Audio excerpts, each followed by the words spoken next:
So the deadlift sometimes can be a little intimidating for people to get into or get back to after lower back pain. And a lot of times they're wondering, well, how much force can I even produce before there's pain? So what we like to do is we like to do an isometric, which is essentially going to be, you're not going to be able to beat the resistance. So you're going to work against an immovable object, which in this context, that's going to be that our belt squat here is strapped down, so it's incapable of moving, okay?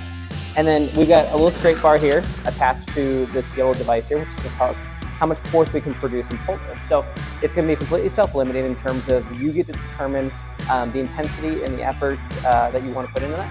And if we set the threshold as pain onset, then we can stop at the load where pain happens.